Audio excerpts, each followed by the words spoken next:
ইন্নাল ইনসানা লাফি খুসর, নিশ্চয়ই সমস্ত মানুষ ক্ষতিগ্রস্ত, তবে আমার চার শ্রেণীর ব্যক্তি এমন মানুষ আছে যারা কখনো ক্ষতিগ্রস্ত হবে না। এক নম্বর ব্যক্তি হলো আল্লাহ রাব্বুল আলামিন বলেন ইল্লাল্লাযীনা আমানু, যারা আমি মালিকের উপর ঈমান এনেছে। কার উপর ভাই? যারা আমি মালিকের উপর ঈমান আনলো, আমার ওই বান্দাগুলা কখনো ক্ষতিগ্রস্ত হবে না, আমার ওই বান্দাগুলা কখনো ক্ষতিগ্রস্ত হবে না।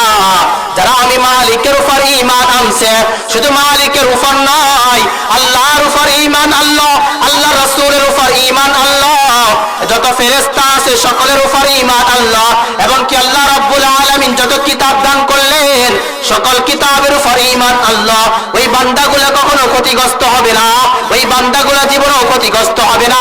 এই জন্য আল্লাহ রাব্বুল আলামিন বলেন ইল্লাল্লাযীনা আমানু ওয়া আমিলুস সালিহাতি। তাহলে এক নাম্বার হলো যে বান্দাগুলা ক্ষতিগ্রস্ত হবে না যারা মালিকের উপর ঈমান আনলো।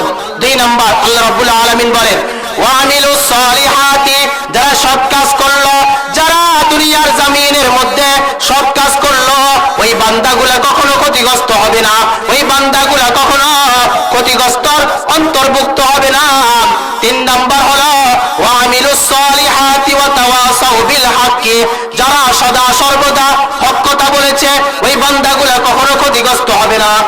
যারা সদা সর্বদা হক কথা বলেছে, তিন নাম্বার, যারা সদা সর্বদা হক কথাবার্তা বলেছে দুনিয়ার জমিনের মধ্যে, ওই বান্দাগুলা কখনো ক্ষতিগ্রস্ত হবে না, কখনোই ক্ষতিগ্রস্ত হবে না।